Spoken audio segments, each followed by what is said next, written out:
প্রতিষ্ঠানগুলোকে পরিচালনা করার অধিকার, সেই সংবিধান আমাদের দিয়েছিল মসজিদের অধিকার, সেই সংবিধান আমাদের ভারতবর্ষে দিয়েছিল গোরস্থানের অধিকার। কিন্তু দুর্ভাগ্যের বিষয়, আজকের বর্তমানে কেন্দ্রীয় সরকার ওয়াকফ আইন 2025 নিয়ে এসে সমস্ত গুলোকে তারা কুক্ষিগত করতে চাইছে। আমরা বলতে চাই যে মুসলিম আলেম ওলামা, সাধারণ মুসলমান মানুষ এক নদী রক্তের বিনিময়ে স্বাধীনতা এনেছি। আমরা প্রয়োজনে আমাদের ওয়াকফ সম্পত্তি রক্ষা করার জন্য, সংবিধান রক্ষা করার জন্য আরো এক সমুদ্র রক্ত দেব, তবু এই ওয়াকফ সম্পদকে আমরা রক্ষা করব, ভারতবর্ষের সংবিধানকে রক্ষা করব। সেই সংবিধান রক্ষার মধ্যে দিয়ে আমরা আমাদের ওয়াকফ সম্পত্তি, ওয়াকফ সমস্ত বিষয়কে আমরা রক্ষা করতে চাইছি। শক্তি তৈরি করুন। এই ভারতবর্ষে শুধু আমরা মার খাচ্ছি না, চার্চের উপরেও আক্রমণ হচ্ছে, বৌদ্ধ মঠের উপরে আক্রমণ হচ্ছে, গুরুদুয়ারায় আক্রমণ হচ্ছে, জৈন মন্দির ভাঙা হলো। একটা জৈন মন্দির মহারাষ্ট্র মুম্বাইতে মারলো বুলডোজার ভেঙে, এই বিজেপি সরকার। আর একটা দিল্লিতে পার্কিং এর, আরএসএস এর দপ্তরের পার্কিং এর জায়গা দরকার, মন্দির ভেঙে দিল। তাহলে মুসলমানরা বলি, যখন কৃষক আন্দোলন হয় তখন আমার ওলামারা কেন বলে না, মুসলমানों जाओ अपने किसान भाइयों का साथ दो और जब तक जीत ना हो, फतेह ना हो, घर वापस ना आना। দলের পক্ষ থেকে আজকে আমরা এসেছি মহালন্দি ইস্টার্ন ক্লাবে। এখানে মসজিদ মাদ্রাসা কবরস্থান বাঁচাও কমিটি একটি সভার আয়োজন করেছে, যেখানে মসজিদ মাদ্রাসা কবরস্থানগুলোকে সরকারি খতিয়ান অর্থাৎ 1 নম্বর খতিয়ানে নিয়ে যাওয়ার একটা প্রক্রিয়ার অভিযোগ রয়েছে। বহুদিন ধরেই এই প্রক্রিয়াটা চলছে বলেই তারা দাবি করছেন। 1 নম্বর খতিয়ান যেটা খাস হলে পরে সেটা হয়, বা সরকারের অধিগ্রহণ হয়ে গেলে সেটা হয়, সেই জায়গাটাতে মুসলিমদের যে মাদ্রাসা, মসজিদ, কবরস্থান, ঈদগাহ, এই সমস্তগুলো যে প্রচুর পরিমাণে আছে, সেইগুলো কিন্তু 1 নম্বর খতিয়ানে চলে যাচ্ছে। কংগ্রেসের আমলে গিয়েছে আমরা দেখেছি, এবং বামফ্রন্ট আমলেও গিয়েছে, এবং এখনও আমরা দেখতে পাচ্ছি যে টিএমসির আমলেও কিন্তু এটা যাচ্ছে। যার ফলে এই নিয়ে ভীষণ উদ্বিগ্ন সরকার। এই ব্যাপারটা যেটা 1 নম্বর খতিয়ানে যেগুলো নিয়েছে সেগুলোকে যাতে আবার পুনরায় পূর্বাবস্থায় ফিরিয়ে দেন, বা সরকারের যে অধিকরণের যে বিষয়টা সেখান থেকে যারা মুক্ত করে। না হলে পরে আগামীতে দেখা যাবে যে বিজেপি শাসিত যে রাজ্যগুলোতে ওয়াকফ সম্পত্তিগুলো নিয়ে যেভাবে যা হচ্ছে, আমাদের এই রাজ্যে কিন্তু সেই অবস্থায় তাই হবে। যার ফলে এখানকার মানুষ মুক্তি চাইছে। আমাদের যে কবরস্থান রয়েছে নিমতলা, আমার বাড়ি হচ্ছে বহরমপুর ব্লকের নিমতলা গ্রামে। তো আমাদের যে দুখানা কবরস্থান আছে, আমাদের তার নির্দিষ্ট খতিয়ান নম্বর ছিল 264 এবং 65, আর একটা ছিল 25 নম্বর খতিয়ান। হঠাৎ করেই দেখছি ওগুলো 1 নম্বর খতিয়ানে চলে গেছে। 1 নম্বর খতিয়ান মানে হচ্ছে পশ্চিমবঙ্গ রাজ্য সরকারের পক্ষে তার মালিক হচ্ছে ডিএম, ডিস্ট্রিক্ট কালেক্টর। তাহলে ডিস্ট্রিক্ট কালেক্টর যখন মালিক হয়ে গেল, তার মানে ওটার মধ্যে আমাদের আর কোনো অধিকার থাকলো না। তাহলে অধিকার যদি না থাকে, আজ আমাদের ছিল, গভর্নমেন্টের হয়ে গেল, একটা দিন তো ওটা গভর্নমেন্টের সম্পত্তি, মানে ওটা তো গভর্নমেন্টেরই, ওটা তো আমাদের তার অধিকারই থাকলো না। একটা দিন তো আসবে যেদিন আমাদেরকে কবর দিতে দেবে না। শুধু তাই না, আমাদের আরও একটা কবরস্থান ছিল, যেটা হচ্ছে 49 শতক জায়গা। সেই 49 শতক জায়গাও 1 নম্বর খতিয়ানে নিয়ে গেছিলো, তার একটা আলাদা খতিয়ান ছিল, তারও ওই 64 কিংবা 63 এরকম একটা খতিয়ান নাম্বার ছিল। হঠাৎ করে 1 নম্বরে গেছে। তারপরে দেখছি 2015 সালে সেখান থেকে 49 শতকের মধ্যে 37 শতক জায়গা পাট্টা করে দিয়েছে। মানে শুধু 1 নম্বর খতিয়ান করেই ক্ষান্ত থাকেনি, সেটা আবার কোনো একজনকে পাট্টা দিয়েছে 37 শতক। তাহলে যেটা পাট্টা পেয়েছে সে কী করবে? সে কোনো বিল্ডিং করবে, না হলে চাষাবাদ করবে, ঘরবাড়ি করবে, কোনো ব্যবসা স্থান করলো কিংবা হোটেল করলো। তার নিচে তো আমার আত্মীয় স্বজন বা আমার যারা পূর্বজ যারা, তাদের তো কবরস্থান রয়েছে, কবর রয়েছে ওখানে। তো তাদের উপরে এই অত্যাচারগুলো শুরু হবে। প্রথম তো শুরু হয়ে গেছে অলরেডি।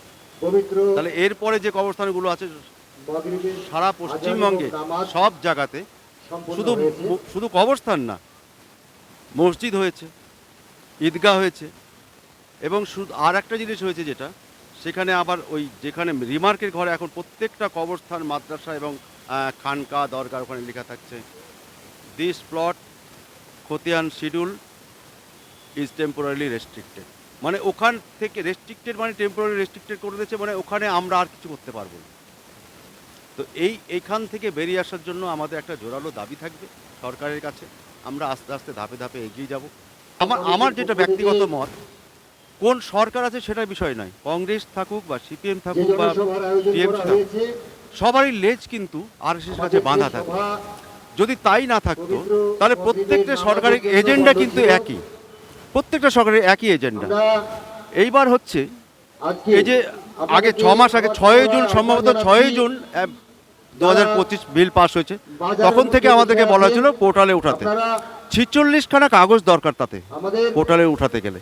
বলুন তো, আজকে 100 বছর, 150 বছর, 200 বছর আগে আমার পূর্বজ যারা ছিল তারা সেই কবরস্থান দিয়ে গেছে, সেই কাগজ কি আমি জোগাড় করতে পারবো?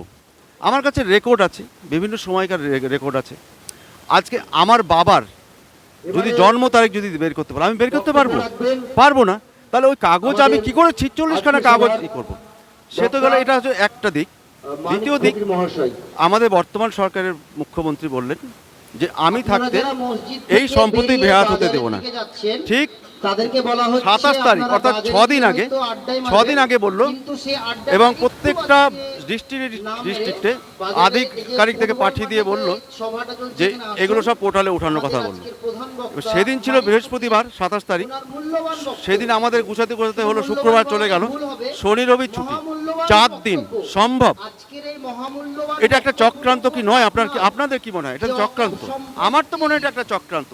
4 দিনে যেখানে 6 মাস সময় ছিল, যদি আমাদেরকে আগে থেকে সতর্ক করতো, আমরা যতটুকু পারতাম আমরা চেষ্টা করতাম, সেটা তো আর হলো না। তুলিতার পক্ষ থেকে এখন আমরা কথা বলবো কারবালা ওয়াকফ কমিটির ভাইস প্রেসিডেন্ট আনোয়ার হোসেনের সাথে। উমিদ পোর্টালে আমাদের যা কবরস্থানের যেটা যতটা দাগ খতিয়ান আছে আমরা ফিল আপ করেছি। এখন দেখা যাক সরকার কি করে। আমাদের তো একটা তো আশঙ্কা আছেই যে এটা অ্যাকচুয়ালি এটা উমিদ পোর্টালে আপলোড করার পরও আমরা ফিরে পাবো কি পাবো না, কি হরফ হবে, এটা নিয়ে তো একটা আশঙ্কা থাকছেই। এবং খুব কম সময়ের মধ্যে মানে আমরা রাত্রি জেগে করেছি, মানে লিঙ্কই পাওয়া যাচ্ছিল না উমিদ পোর্টালে, ভাবছিলাম যে হবেই না। তো যাই হোক, ওটা আমরা সম্পন্ন করেছি। এখন বাকিটা এখন দেখা যাক কী হয়, সেটা সময়ই বলবে। মামলাটা আমরা মূলত করেছি আমরা জেলা পরিষদের এগেনস্টে।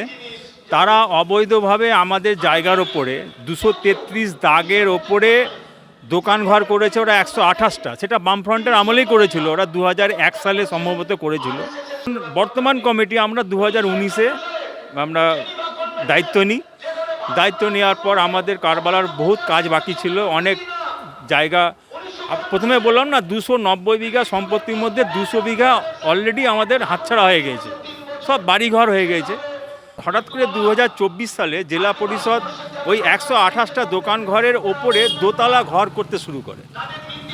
তখন আমরা বর্তমান কমিটিকে বাধা দিই 2024 সালে। বাধা দেওয়ার ফলে এডিএম বলে যে মানে ঠিক আছে, কাজ বন্ধ থাকবে। নিয়ে ওরা যা সব মেটেরিয়ালস ফেলেছিল ওরা তুলে নেয়। নিয়ে এই 1 বছরে আবার নতুন করে 2025-এ জুলাই মাস থেকে ওরা কাজ শুরু করে, জুন জুলাইয়ের মধ্যবর্তী থেকে কাজ শুরু করে। যখন এবার আমরা বাধা দিতে যাই, তখন আমাদের বর্তমান যে এডিএম জেডপি আছে শামসুর রহমান, ওর নাম শামসুর রহমান, ও আমাদেরকে খুব উল্টোপাল্টা ভাষায় আক্রমণ করে, বলে যে এখানে বেশি মাথা ঘামাতে এসেন না, যদি যতটুকু পারবেন ততটুকু এগোন, না হলে এখানে আবার দ্বিতীয় শামসারগঞ্জ হবে। আমরা জেলা সভাধিপতিকে গিয়ে বলি, আমরা মিটিং ওখানে গিয়ে দেখা করে, যে আপনারা ইমিডিয়েট কাজ বন্ধ করুন, নাহলে কিন্তু আমরা এখান থেকে সরে যাব, পাবলিক ইস্যু হয়ে যাবে, তখন কিন্তু আপনারা সামলাবেন, আপনারা বুঝবেন। এই কথা বলার পর ওরা কাজটাকে বন্ধ করে।